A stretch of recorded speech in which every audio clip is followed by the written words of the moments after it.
Rafa Rius, ¿qué hay? Buenos días. Buenos días, Manolo y nuestras oyentes. Pues vamos a contarle a la gente historias. Nos vamos a Latinoamérica y vamos a hablar de la crisis y caos en Perú. Siguen dándole al asunto.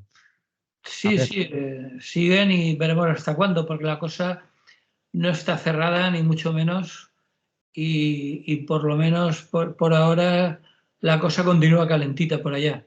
La lucha por el poder político continúa, mientras en la zona que más apoyo le prestaba al presidente Castillo, que era la zona interior, la zona andina, la región de los Andes bueno, aparte de que hay mucho minifundio, hay miles de pequeñas granjas que están luchando por sobrevivir porque encima de la crisis política hay una crisis climática.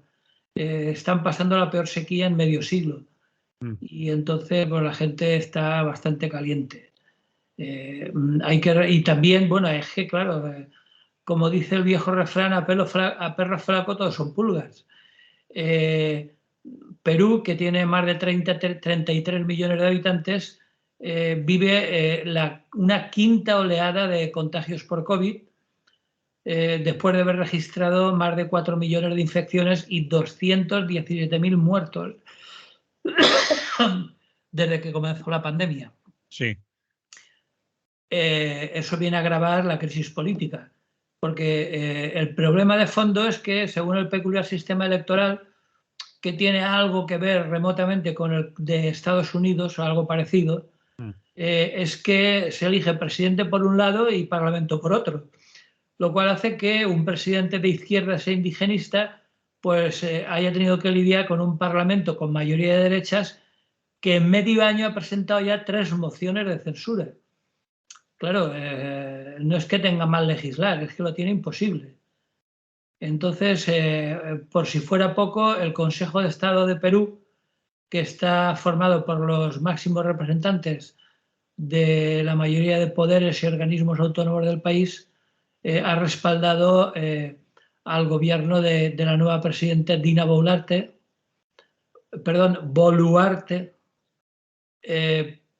para, bueno, según ellos, como siempre, restablecer el orden público. Y bueno, pues el caso es que eso no ha conseguido paralizar las protestas. Desde este fin de semana pasado hay una escalada de protestas y manifestaciones violentas. Han habido numerosos actos de violencia y han dejado hasta el momento 7 muertos, sobre todo en las regiones sureñas, en el sur de Perú, en Apurímac, Arequipa. También hay más de 100 policías heridos, en fin. El gobierno. Bueno, y luego algunas cuestiones. El aeropuerto de Arequipa, por ejemplo, que es la segunda ciudad del país, fue ocupado por centenares de manifestantes y pidiendo el cierre del Congreso y la renuncia de la nueva presidenta Dina Boluarte.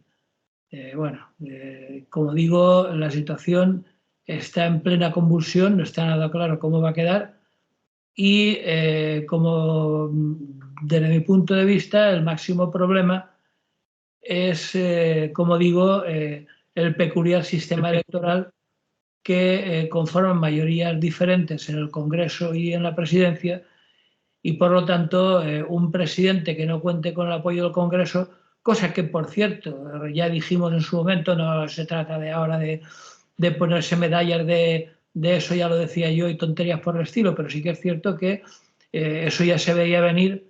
Pedro Castillo ganó por una mayoría bastante exigua y lo hizo en el marco o en el contexto de un Congreso con mayoría de derechas, lo cual ya decíamos que iba a complicar mucho su presidencia. Bueno, pues ya lo está complicando. mm, 3 mociones de censura y a la tercera va la vencida. La última de ellas es la que, bueno, consiguió no solamente destituirlo, sino que acabar en la cárcel acusado de intento de golpe de Estado, ¿no? Entonces, bueno, hay mucha diferencia entre la zona costera de Lima hacia el norte, y luego la zona sur y la zona interior andina. Y bueno, pues la situación está muy lejos de verse una salida clara, ¿no? Entonces, bueno. ¿Por qué dices que hay mucha diferencia? ¿A qué te refieres con la diferencia en esas zonas geográficas de Perú? Diferencias de todo tipo, de tipo cultural.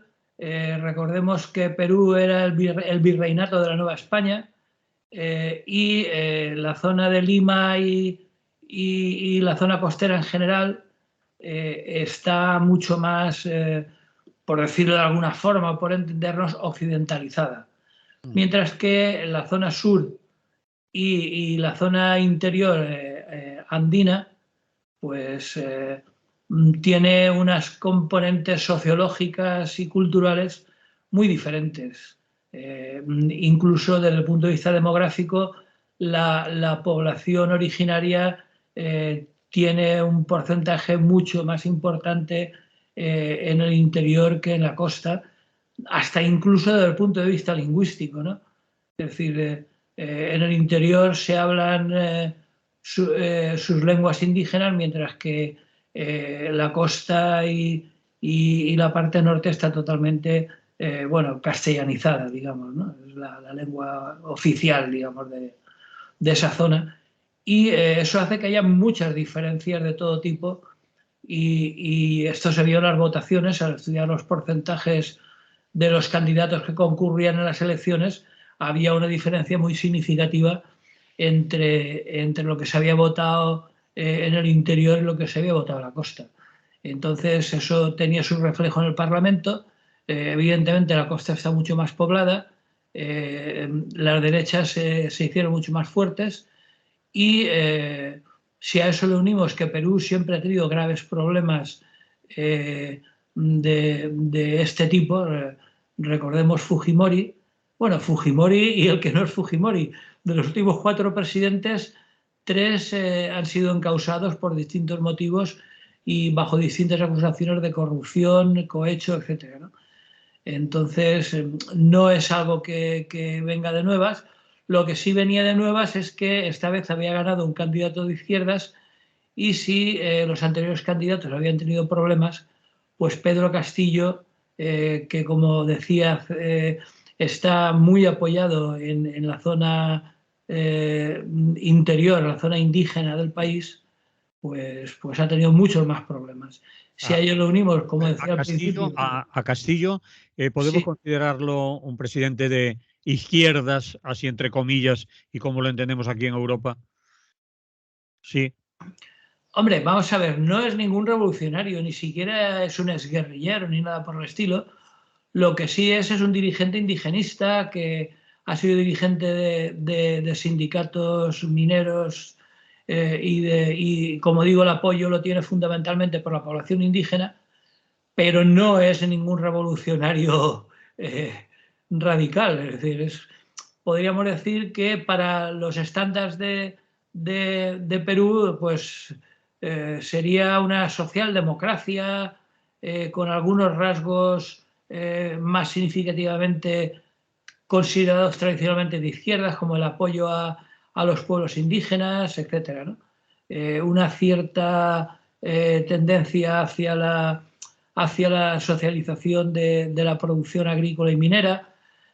Pero vamos, no es como digo, ninguna persona que haya intentado romper la baraja. Es decir, la única acción que ha tenido era que, al verse acorralado, la única opción que le quedaba, dado que la moción de censura esta vez iba a triunfar en el Parlamento, dada la mayoría de derechas, pues bueno, declaró ilegal digamos, era una especie de golpe de Estado presidencial, un golpe de Estado de facto, ¿no? O sea, no el clásico golpe de Estado con militares en las calles, pero sí en el Parlamento se negó a reconocer la votación que lo destituía, y a partir de ahí, pues nada, fue encarcelado. De hecho, sigue encarcelado, según las últimas noticias, y ahora pues fue nombrada su vicepresidenta, la actual presidenta Dina Boluarte, pero los disturbios continúan, han cogido mucha fuerza, incluso mucha violencia. El aeropuerto de Arequipa ya ha sido desalojado por el ejército, pero su ocupación demuestra que no van de eslogans y pancartas, sino que el nivel de violencia es bastante elevado. Entonces, el futuro, no solo de Pedro Castillo, sino del país en general, se presenta bastante incierto. ¿Y qué hay de lo de corrupción? Es decir, tú acabas de decir que los últimos presidentes de Perú, aparte de Fujimori, la mayoría han sido, la mayoría, 3 o 4, creo, me lo dices, han sido encarcelados, acusados de esas historias de corrupción. Es decir, en el caso de Castillo también. Hombre, desde que ocupó la presidencia el padre de la actual candidata de derechas, el señor Fujimori, eh, pues Perú ha tenido siempre, por las noticias que nos llegan de allí. Yo, vamos, por cuestiones familiares tengo una cuñada que es de allí y a veces cuenta cosas y parece ser que hay una especie de aceptación generalizada de la corrupción e incluso de las mordidas como algo, bueno, como casi inevitable. Normal, sí, Es normalizado. normal, se ha normalizado y eso es muy peligroso, como podemos suponer, porque cuando una cosa se normaliza acaba por considerarse que es lógica y que incluso llega a estar bien, ¿no? Es decir, bueno, es una frente a una dictadura salvaje, pues bueno, una democracia corrupta es el mal menor. Entonces, bueno, pues parece ser que la gente lo tiene bastante interiorizado, pero claro, ahora llega un momento en que después de haber despertado ciertas esperanzas con la elección de Pedro Castillo, que hacía suponer que al menos, aunque fuera una izquierda moderada, algo podía empezar a cambiar, pues el que en medio año lo hayan descabalgado y hayan vuelto a las andadas bueno, de lo de siempre, vamos, los grupos de poder, la oligarquía peruana es oligarquía como en cualquier otro lugar del mundo. Entonces, ellos no conciben no tener en el poder a un presidente títere a su servicio. Entonces, bueno, pues como encima han conseguido controlar el Parlamento, pues ha pasado lo que ha pasado. Bien. ¿Dejamos aquí a Perú o quieres añadir? Sí, dejamos porque, bueno, habrá que seguir la evolución porque ya te digo que es un conflicto totalmente abierto y que en los momentos en que estamos hablando sigue la tensión y los problemas, ¿no? Entonces ya iremos contando cómo evoluciona la cosa. Muy bien, pues vamos a un segundo tema. Un segundo tema de actualidad también en la mayoría de medios de comunicación lo estamos observando, estamos leyendo, estamos escuchando y se va ampliando además la información a medida que pasan los días. Tú lo titulas La larga sombra de Qatar y la corrupción en el Parlamento Europeo. Pues vamos a hablar de ello, de la larga sombra de Qatar, la corrupción, y ahí en la corrupción podemos meter quizás a más, ya que a Qatar, Sí, bueno, bueno, a Qatar lo he puesto como ejemplo, por pero ejemplo, pues vamos a ello. ¿Qué está pasando en el Parlamento Europeo? Parece ser que en todos los sitios cuecen habas y no hace falta venirse por aquí o irse a Italia o cosas así, sino que le pegan bien sus señorías en cualquier lugar. hombre, lo que está claro, yo para empezar diríamos que lo que se ha ido a tomar viento es la idea de la unidad europea, ¿no? Es decir, esa especie de utopía de una Europa unida en una especie de Estado federal y todo eso, que algunos ingenuos pensaban que tenía ciertos visos de realidad, después de escándalos como este, han caído hechos trizas, ¿no? Porque claro, el problema es que lo que ha ocurrido con la vicepresidenta y diputada griega Eva Kaili es que ha sido levantar una puntita de la alfombra. Pero claro, ya sabemos el peligro de levantar las alfombras. Una vez empieza a levantar la alfombra, empieza a salir polvo y porquería y no se sabe cuándo acaba, ¿no? porque lo de Qatar lo ponía como ejemplo, precisamente porque estos días, por razones futbolísticas, está muy de moda y se están denunciando, bueno, pues todos sabemos el poder corruptor del dinero. Eso es algo, una obviedad y que no viene de ahora, eso es algo, un tema eterno, ¿no? Y por lo tanto, donde hay mucho dinero hay posibilidad de corromper y comprar voluntades. Y a partir de Qatar, pues como digo, ahora empezó a salir el segundo que ha salido a la palestra, parece que ha sido Marruecos, ¿no? Mm. Y a partir de ahí, pues ni se sabe lo que puede salir. Recordemos que por Bruselas pululan miles, repito, para que no quede la cosa, miles de lobbies. Es decir, hay miles de grupos de presión instalados en Bruselas y que están todos intentando arrimar el ascua a su sardina. Con lo cual, si esos lobbies, la capacidad de influencia está en relación directa, siendo un poco cínicos pero realistas, con su capacidad de corromper con dinero, ¿no? Entonces, claro, el caso de Qatar es evidente.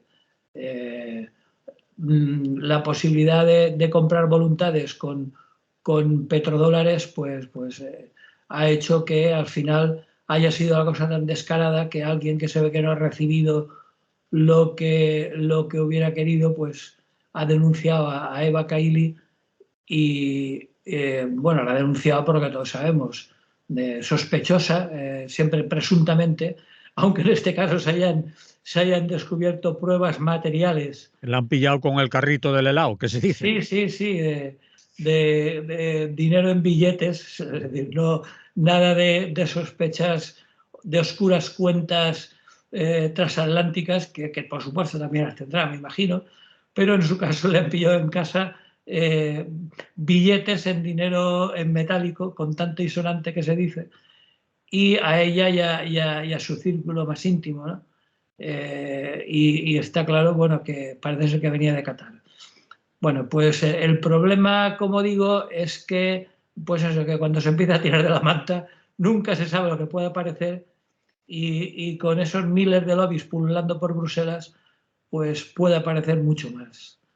De momento, el segundo implicado que parece que ha aparecido de manera más flagrante ha sido Marruecos. Marruecos, como sabemos, Marruecos no es Marruecos, para entendernos. Es el rey de Marruecos, que no es precisamente una monarquía constitucional donde pinta poco como en España, sino que Marruecos no solamente es el monarca absoluto, el jefe religioso, en fin, sino que también es el dueño material y real de la mayor parte del país. Es decir, que por contar una anécdota para que veamos cómo funciona la cosa, en el Mundial de Fútbol de Qatar pagó la mayor parte del billete y las entradas gratuitas a todos los marroquíes que quisieran ir a ver a jugar ya lo diré, ir a ver jugar a su equipo.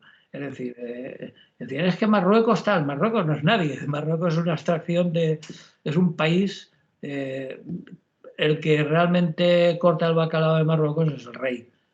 Y por lo tanto la capacidad es uno de las grandes fortunas mundiales y la capacidad de influir en Bruselas, pues a la hora de negociar cuestiones de fosfatos, de bancos de pesca, de la IUN, etcétera, y sobre todo de imponer su voluntad frente al pueblo saharaui, pues es evidente que tiene pasta suficiente como para comprar lo que haga falta.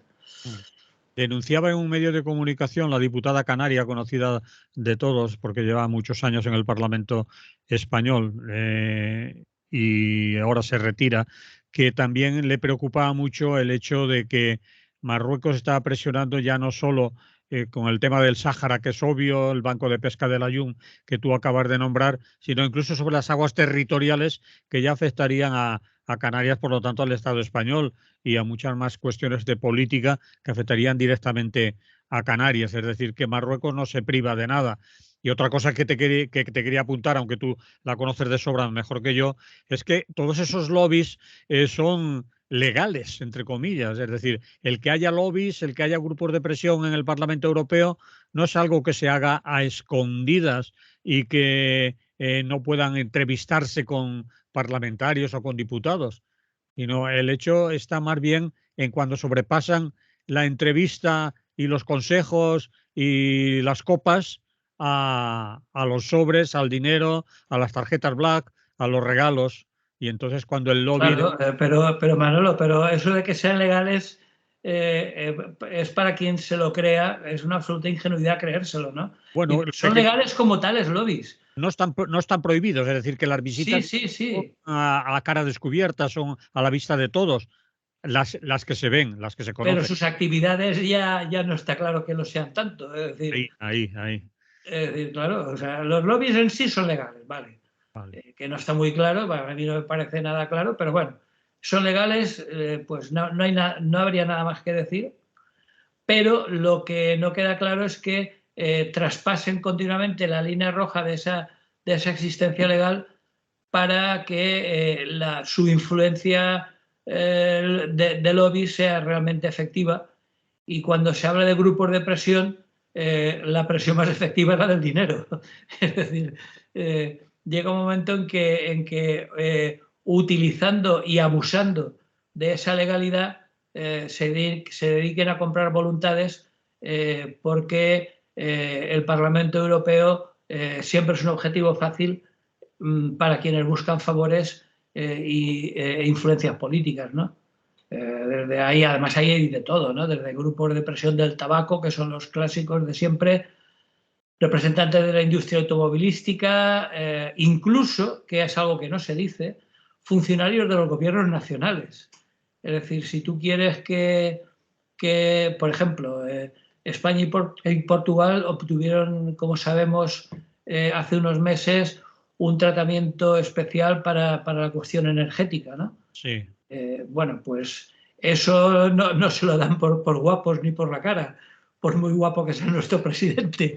Eso se lo dan porque hay un grupo de presión hispanoluso que está ahí dando la matraca para conseguirlo. Es decir, desde lobbies empresariales a lobbies nacionales, ¿no? Entonces, es una ingenuidad pensar que eso no es así y que el Parlamento es una especie de institución virginal donde todo lo que se habla y se hace es justo. Es decir, porque los lobbies son legales, pero a partir de esa legalidad puede cobijar todo tipo de ilegalidades. De hecho, es lo que está pasando.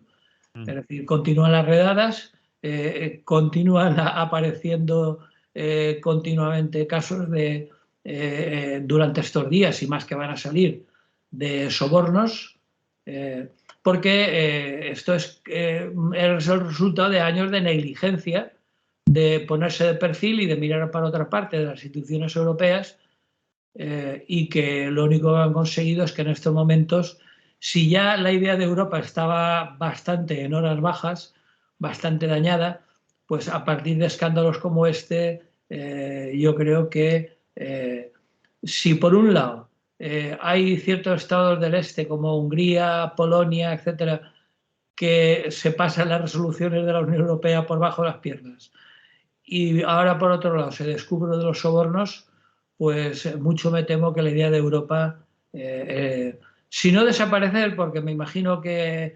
resultará útil a ciertos niveles, pero sí que cada vez tiene menos credibilidad, ¿no? Estoy de acuerdo. Vamos a ver. ¿Añadimos algo más o no? No, se me estaba ocurriendo también, ya que hablamos de lobbies, decir que también hay lobbies de lo contrario. También hay lobbies de ecologistas, de ONGs, de grupos por la defensa de los derechos humanos. Obviamente tienen menos capacidad, menos dinero, menos recursos, pero también están allí, también se entrevistan con las diputadas, con los diputados, para un poco contrarrestar, pero obviamente nunca llegan a la capacidad que tienen los que se mueven por intereses económicos y que son lobbies de grandes empresas o de trusts económicos a nivel internacional. Eso queda claro, ¿no? Lo quería. Sí, anotar. Hombre, algún día, Manolo, si me lo permites, hablaremos de ciertas ONG, Vale. no generalizando, evidentemente, Mm. pero una ONG que tiene capacidad económica para montar un lobby en Bruselas, de no gubernamental tiene poco. Pero bueno, eso ya es otro tema y lo hablaremos otro día. Pero evidentemente, claro, la gente que quiere influir, pues tiene que estar en el cogollito de las decisiones, ¿no? Pero evidentemente, como tú decías, es absolutamente incomparable la capacidad de presión que puede tener el poder y el dinero respecto a lo que pueden tener las buenas intenciones y la buena voluntad de estas ONGs, ¿no? Entonces, bueno, pues lo que sí que sería interesante es aprovechar estas redadas que se están produciendo para hacer algo de limpieza, algo, porque evidentemente no se va a descubrir todo lo que hay a partir de esos lobbies legales y que por otra parte, en cuanto esto se cierre, desaparezca de la primera línea mediática y empiece a echarse tierra sobre el asunto, volverá a las andadas, vamos, yo apostaría. Muy bien. Seguimos hablando, nos pasamos ya a un tercer apartado, que es lo que tú denominas miscelánea, algunos ejemplos de aberraciones jurídicas en el mundo. Seguimos un poco con el tema este de la corrupción y, bueno, parecido. Indonesia, Irán, los propones como ejemplos de aberraciones jurídicas en el mundo. ¿A qué te quieres referir con esto? Pues un poco a aquello de que mal de muchos, consuelo de tontos, ¿no? Ahora que está de actualidad en España y que ya veremos cómo queda la cosa, que incluso se ha llegado a la aberración de que el Poder Legislativo, en concreto el Tribunal Constitucional, prohíba al Poder Legislativo, es decir, al Parlamento, determinadas votaciones sobre determinadas leyes, en este caso concreto, sobre, como sabemos, sobre el sí es sí y sobre algunas otras leyes que están en estos momentos debatiéndose. Concreto era sobre la renovación del propio Tribunal Constitucional y sobre la renovación del Consejo General del Poder Judicial, pero básicamente sobre la renovación de los cargos caducados en el Tribunal Constitucional. Es decir, el propio Tribunal Constitucional decide prohibir que se vote sobre una cosa que le atañe a No, ellos. no, y bueno, y no solo eso, sino los que lo van a decidir. Ayer por la mañana, no sé cómo habrá quedado la cosa, pero por la tarde creo que de un modo insólitamente rápido para tratarse del Tribunal Constitucional, iba a comunicar su decisión, era porque el PP había presentado una solicitud para que fuera anulada, no recordará exactamente el término jurídico exacto, para que no se pudiera dar la votación Sí, sí. en concreto sobre determinadas penas que afectaban al tema catalán, ¿no? Concretamente sobre la corrupción y sobre el dinero público, ¿no? Sí, bien. Pero como eso es una noticia muy puntual y corremos el riesgo de no dar la última hora, como comentario, vale. Volvemos a Sí, Irán. no, pero lo decía más que nada porque en todas partes juecen habas, ¿no? Sí, Entonces, por poner ya algo exagerado, había sacado por ahí dos ejemplos. Una en Indonesia, la otra parte del planeta prácticamente, que como sabemos es un Estado islámico, y que ha tenido una polémica reforma del Código Penal en cuestiones de sexo, que eso ya es la primera aberración. Es decir, que un tribunal, que un poder legislativo legisle acerca de algo tan puramente individual e íntimo como es el sexo, eso ya de por sí es una aberración. Pero es que lo ha hecho para sacar en un artículo en el cual se castiga el sexo extramarital, es decir, el adulterio o algo así. Es decir, y ni siquiera adulterio en el sentido, sino, aunque sea consentido, el Parlamento indonesio ha aprobado una reforma que castiga con prisión a las parejas que cohabiten y tengan sexo sin casarse Y luego eso, bueno, también incluye en el mismo Código Penal, pues, la pena de prisión para los musulmanes que renuncien al Islam e incluso para aquellos ciudadanos que insulten al presidente. Imaginémonos lo que sería en España si cada parlamentario o cada periodista que insulta al presidente tuviera que acabar en el talego. Esto, bueno, habría superpoblación carcelaria. Bueno, pues bueno, y hay otra cuestión. El nuevo código este se aplicará no solo a los indonesios, que se supone que son los que deberían de verse afectados, sino también a extranjeros.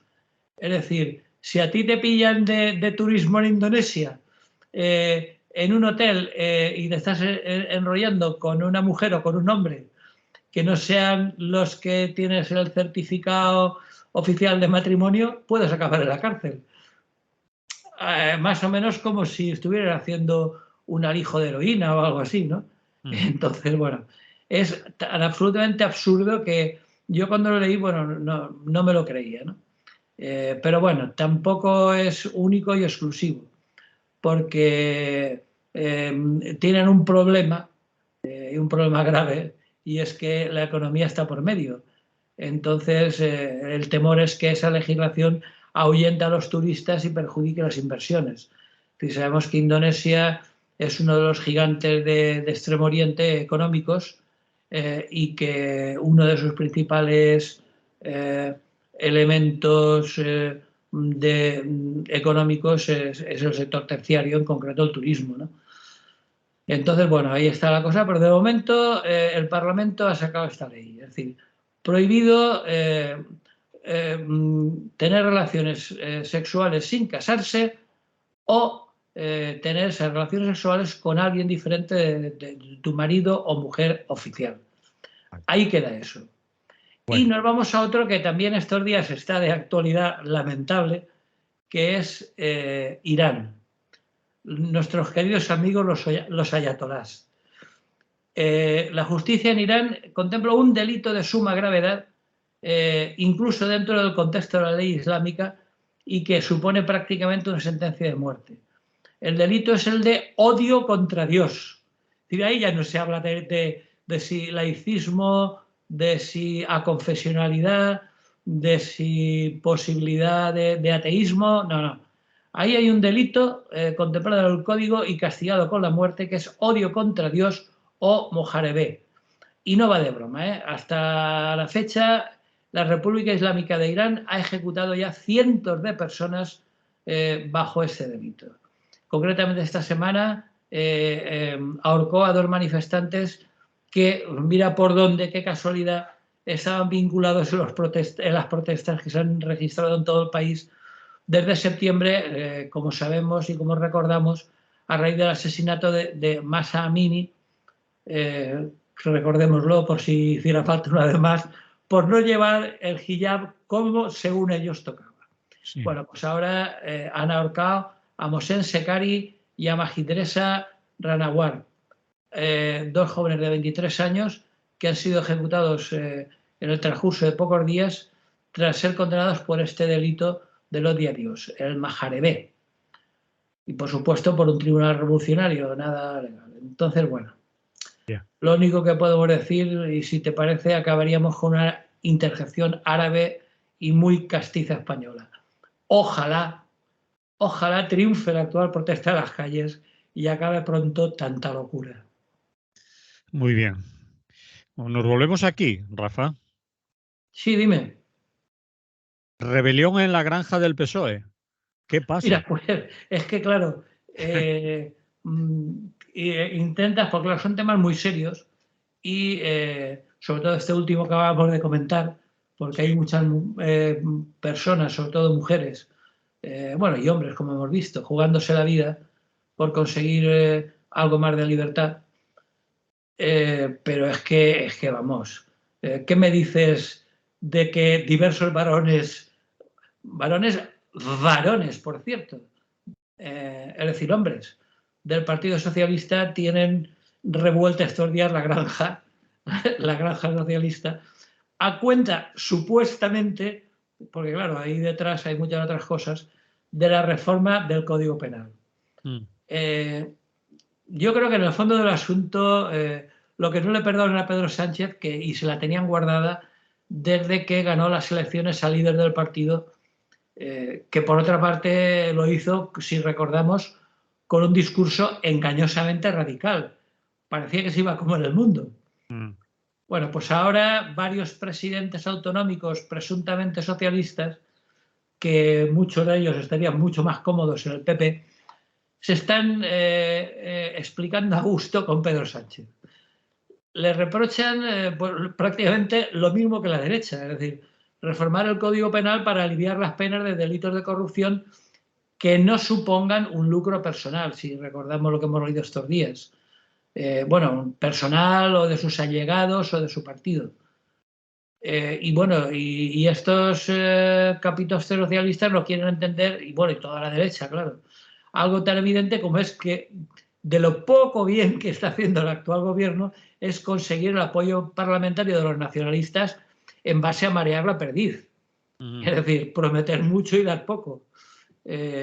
Y así pues conseguir rebajar la tensión en un tema que había llegado a ser explosivo, como es el tema de Cataluña, y que ahora yo creo que casi todos podemos estar de acuerdo en que está mucho más calmado, es decir, la cosa está mucho más tranquila. Se acabaron los lacitos amarillos en las calles, la gente va a lo suyo y ya han pagado bastante el esperpento de proclamar una república sin tener el respaldo de un ejército y sin apoyos internacionales.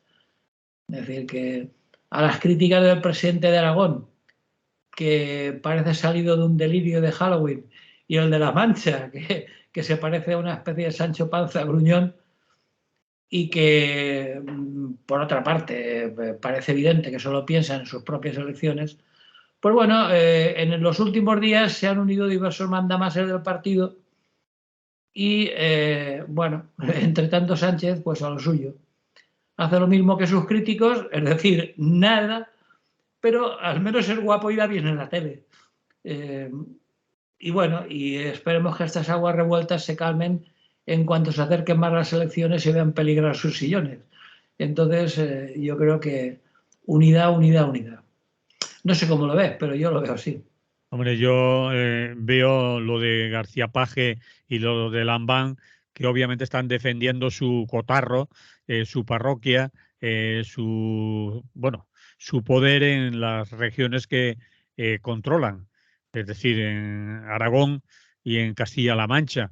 Y allí, como el voto es un voto socialista, pero poco algo desteñido, pues estas cosas de los catalanes, de los separatistas, la independencia, pues les chirrían un poco, porque no ven más allá que el centralismo. Están muy cerca de Madrid y bueno, eso de las nacionalidades, las naciones, todas esas cosas les caen muy mal. Yo creo que están defendiendo básicamente lo que tú has dicho. Estamos en periodo preelectoral y tienen miedo de que la gente pues se le vaya a soluciones más a la derecha de lo que ellos representan, que están bastante a la derecha. Estarían más cómodos quizás en otro partido con otras características políticas que no fuera la tibia socialdemocracia que representa el PSOE. Pero en fin, ahí están. Claro, pero ignorando que están haciendo mucho daño al partido nacional, ¿no? Es decir, Sí, toda sí. España. Hay incluso quien apunta que quizás incluso esté pactada la rebelión de Paje, por ejemplo. Es decir, yo voy a hacer esto, le habrán dicho, tú después te muestras incómodo, que no estás de acuerdo, así defiendes tu territorio y los dos hacemos lo que queremos. Hay quien ha dicho que puede ser un movimiento táctico de la estrategia socialista. Es decir, que no te hago daño, tú sal ahí, me pones a parir y yo hago como que me enfado un poco, pero las aguas volverán a su cauce. No lo sé, es alucinar un poco por mi parte de creerse que es No, la estrategia. especulaciones se pueden hacer todas las que queramos, porque claro, todos sabemos que la política institucional tiene muchas corrientes internas que van por debajo y que nunca nos enteraremos, ¿no? Pero yo creo que desde el punto de vista estatal del Partido Socialista es un error, claro, ¿no? Es decir, es uno de los pocos activos que puede presumir Pedro Sánchez. No podrá presumir del pacto con Marruecos, ni podrá presumir de muchas cosas que a los socialistas que van quedando por ahí, que se sienten realmente de izquierdas, les chirrían, pero por lo menos lo que poca gente podrá negar es que ha conseguido calmar la tensión en Cataluña. Sí, sí, y además Cataluña es un montón de votos y de diputados, diputadas para unas elecciones generales. No tener Cataluña, no tener importancia en Euskadi y por supuesto Andalucía y otros lugares es no asegurarse un gobierno en Madrid. Que se lo pregunten al PP que es insignificante en Cataluña o en Euskadi, ¿no? Lo que le cuesta sacar representación suficiente para gobernar solo o incluso proponer gobierno. Y no digamos ya lo que significa el estar enfurruñado con los nacionalistas que ahora cada vez tienen más importancia en el Parlamento del Estado español, ¿no? Es decir, No, tiene una importancia capital, como que sin ellos no aprobaban nada. por eso, es decir, Esquerra Republicana, incluso Bildu, por supuesto, y que Bildu se le ve como fuerza creciente en Euskadi, en las próximas elecciones nacionales de carácter general van a tener más relevancia aún. Y el PSOE sabe que si quiere seguir gobernando no le va a bastar con Podemos o con... No, desde luego. Ah, Bueno, Podemos parte que está remontando, pero desde luego lo que es evidente es que el Partido Socialista necesita la izquierda nacionalista sí o sí. Es decir, sí. eso es evidente. E incluso, Rafa, nacionalismos moderados, conservadores como puede ser el PNV, PNV o lo que pueda ser ahora PDK. No, pero el PNV es otra cuestión distinta, Manolo. Yo Sí, creo que el PNV de siempre, y todos lo sabemos, su política es fundamentalmente pragmática. sí, Ellos han pactado con Aznar, con Rajoy, con Zapatero, con Sánchez y con quien haga falta. pero sería muy incómodo para el PNV pactar con un partido que les está zurrando todos los días, que está hablándoles de independentismo, de antiespañol, de que quieren romper España, de traidores, etcétera.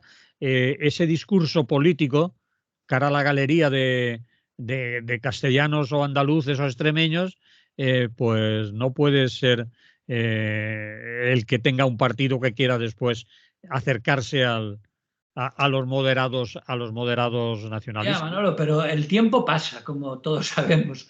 Y sacar ahora en procesión el fantasma de la ETA ya no resulta tan rentable como algunos de derecha se creen. Es decir, es que Bildu es la ETA. Hombre, perdona, o sea, la ETA ya hace más de 10 años que no existe.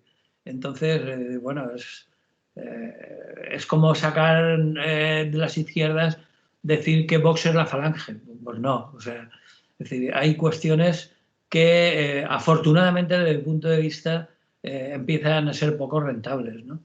Entonces, solo convencen a los que ya están convencidos. Es decir, hay vamos, todos conocemos ejemplos de gente que te dice, no, es que mi partido, yo eso no lo veo claro, pero da igual. Yo mi partido lo voto porque lo voto. Y ya puede hacer lo que sea, que yo lo voy a votar. Y las próximas también. Entonces, claro, esa especie de cerrazón mental de esa gente que es fiel a su partido, haga lo que haga, pues luego hay cada vez más, hay dos cuestiones que es lo que habría que dilucidar si realmente lo que está haciendo el PSOE los beneficia o no, que es por un lado el abstencionismo, que como todos sabemos es algo creciente, y por otro lado los indecisos, es decir, la gente que no tiene una ideología definida y que en función de elementos coyunturales variables, pues pueden decantarse hacia un lado o hacia otro. Y en ese sentido, actitudes como la de los varones del PSOE, no sé yo si son lo más adecuado para el partido desde el punto de vista estatal. Está claro que no, es decir, y el hecho es que les está poniendo muy nerviosos y que están enfadados en la dirección del PSOE con las declaraciones de García Page o del propio Lambán, que son recurrentes por otra parte, es decir, que siempre que Sí, tienen no es la primera vez, ¿no? no es la primera, ni va a ser la última. Es decir, le zurran, pero como son varones y tienen el poder regional que tienen, pues se lo tienen que tragar, ¿no? Porque que sepamos no hay alternativa a Lambán o a García Paje en sus diferentes regiones. Hombre, hay otra cuestión curiosa que yo lo comentaba al principio, y es que son varones varones. Es decir, que lideresas del PSOE, dejando aparte los ministerios, en el ámbito autonómico, y corrígeme si me equivoco, yo creo que no hay ninguna presidenta del PSOE, ninguna presidenta autonómica. Entonces, bueno, desde que se fue Susana, sí. que ahora, por cierto, el otro día, haciendo zapping, la vi en una tertulia televisiva de una de las cadenas privadas de rigor, desde que se fue Susana de Andalucía, que ya prácticamente no hay mujeres en las cúpulas autonómicas del PSOE, ¿no? Entonces, bueno, no sé yo, pero eso quizá influye también si algo de testosterona hay por medio también. Acabaría de completar el cuadro, pero vamos.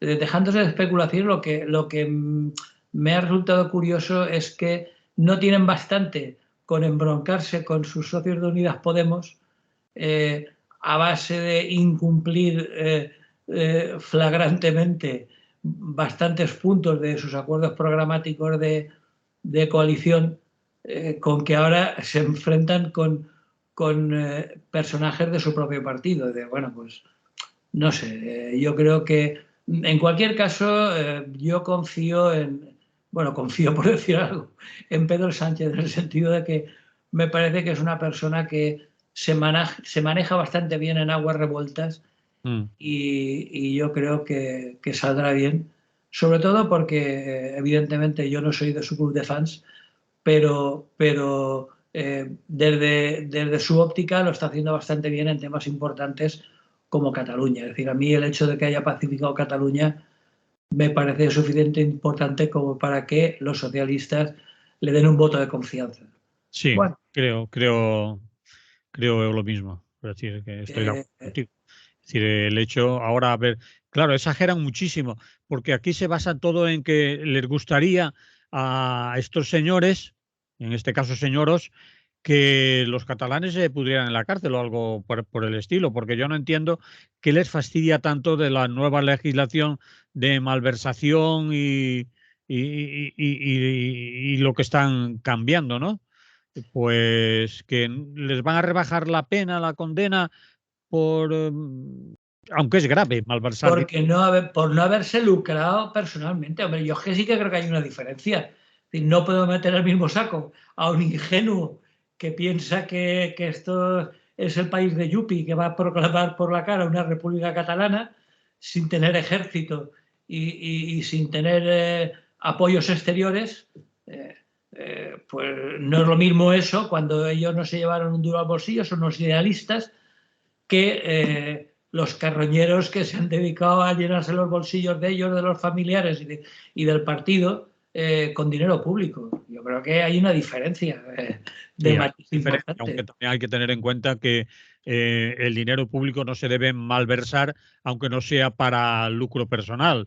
Es decir, tú no puedes dedicar dinero público a una obra extraña o a un festejo o a unas celebraciones o a lo que sea, con la excusa, no, si yo no es para mí, no me lo he llevado, me he equivocado, mire, es que, bueno, pero tío o tía, tenías que haber pensado que lo que estás proponiendo, en lo que te estás gastando el dinero, es de todos y de todas. Tú no puedes organizar cualquier evento, festividad, celebración o incluso una obra faraónica que después sea un desastre. Si eso también es malversar. Sí, no, pero eso no pasa factura. Y mientras no pase factura electoral... Puede ser malversar también. Es decir, gastar dinero inadecuadamente, a sabiendas o con premeditación o con cierto dolo. Eso también. Aquí en Valencia tenemos el ejemplo de la ciudad de las artes y las ciencias. Por ejemplo. Que cualquiera de sus edificaciones triplicaba habitualmente el valor presupuestado inicialmente, ¿no? Y no pasa nada. O otra, la de la imagen, esta no sé cómo se llama, la de la ciudad de la luz o de, de la imagen. Ah, bueno, lo de Alicante. Sí, lo de Alicante, eso también es una inversión que no veas. O fue una inversión también lo del macroparque que el señor Zaplana montó, aunque ahí sí que hubo lucro, parece ser, al final Sí, personal bueno, y y por no familiar. hablar de la visita del Papa, etcétera, Cosas etcétera. de esas, eso también es malversación. Y no es Sí, lucro sí, personal, o a lo mejor no, o sí, o mezclado, o un poco de todo. Y también hay que tener cuidado con la malversación. Es decir, que no nos digan solo, hombre, si no es para su bolsillo, pues no tiene pena. Bueno, si no es para su bolsillo, si es para sus no, amigos. pero yo lo comentaba concretamente por lo de Cataluña, Sí, que evidentemente no es legal, no es constitucional, es sobre todo, para mí, su mayor pecado es la ingenuidad total sí. de pensar que iban a poder hacerlo, pero yo creo que evidentemente estoy de acuerdo contigo con que la cuestión del dinero público requeriría una pedagogía, empezando por la escuela, muy importante. Mm. Yo, si me permites, voy a contar una anécdota que creo que ilustra bastante bien el tema. A ver. Yo tenía un compañero, yo trabajaba en un organismo público, en una escuela de adultos en concreto, y tenía un compañero y un día, después de acabar las clases, a mediodía, pues no, un poco más tarde, ya a las 2, estábamos en la sala de profesores comentando un poco cómo había ido el día y tal, y de pronto se da cuenta y dice, anda, si tenía que haber echado al correo una carta urgente hoy en día y no tengo sellos. Y digo, hombre, abre el cajón de la mesa que ahí tenemos sellos para nuestro uso o nuestro uso oficial. Total, por 10 céntimos de euro, no sé lo que va a dar, pues no vale la pena, hombre. Dice, no. Dice, si no la puedo tirar hoy, ya veremos cómo me lo apaño, porque los estancos están cerrados, pero yo no voy a coger ni 10 céntimos de euro porque eso es dinero público y el dinero público es sagrado. Es un Joder, poco exagerado, pero si empezáramos por ahí, seguramente no llegaríamos donde hemos llegado. sí. Bueno, eso es una anécdota interesante, pero de esos no quedan, Rafa. No, ya lo sé que no quedan, lamentablemente. Si todos los funcionarios actuaran así, seguramente no habríamos llegado a los extremos que hemos llegado. Es decir, yo creo que tiene que haber quizá el adjetivo sagrado sea un poco excesivo, pero sí intocable. Es decir, dinero público, como su nombre indica, es público y es de todos, y todos nos hemos rascado el bolsillo mediante impuestos para poder conseguir determinados servicios, y por lo tanto eso debería ser absolutamente intocable. Yo lo Incluso para montar colegios electorales y comprar urnas y papeletas. Es decir, sí, sí, estoy de acuerdo contigo. Ahí es donde lo de la malversación se la han achacado a los catalanes. Pero en fin, yo iba también porque malversar no solo puede significar el que yo personalmente me lucre o coja ese sello, por seguir la anécdota, sino que gaste dinero en cosas que se sabe que son superfluas, que no son necesarias, que son adornos cuando hay necesidades públicas e importantes en muchos conceptos de sanidad, de ayudas sociales, de educación, y falta dinero, ¿no? Es decir, malversar es algo más que llevarse dinero a la propia cuenta corriente o a la de un familiar. El dinero público no solo es robarlo, sino malgastarlo también. Malversar también tiene que ser malgastar. sí, sí, no, para mí son sinónimos, efectivamente. En cierta forma tienen un grado muy alto de sinonimia en el sentido de que no es porque se gasten eso, ni por poner Valencia en el mapa del mundo, como decían en tiempos Camps y compañía, sino porque el que en Valencia se realice la Copa de la América o el circuito de Fórmula 1 o muchas de las obras de la Ciudad de las Artes y las Ciencias supone detraer esos fondos de una sanidad con una plantilla bajo mínimos, una educación exactamente igual y, por no hablar de servicios sociales, etcétera, ¿no? Entonces, no es por malgastar simplemente, sino porque ese malgastar supone de traerlo de otras necesidades mucho más urgentes y más necesarias, ¿no? Y sufrimientos para la población, obviamente. Evidentemente. Entonces eso no es una cuestión ni de derechas ni de izquierdas, ni parlamentaria, ni no. Es que las personas que teóricamente han sido elegidas para ello deberían de tenerlo en cuenta. El problema es el de siempre, Manolo. El problema es la estupidez humana, que es una de las características que nos define.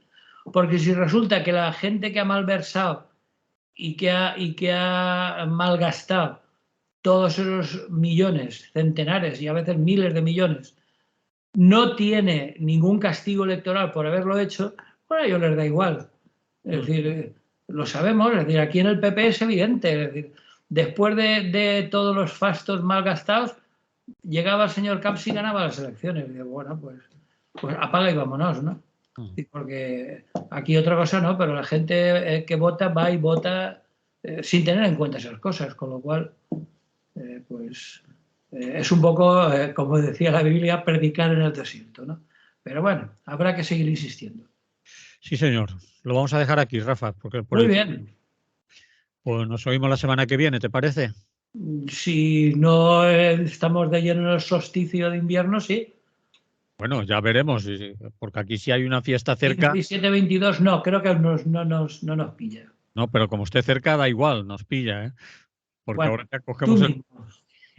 Yo normalmente no suelo ser muy navideño y por lo tanto no me afecta demasiado, pero en fin, tú verás.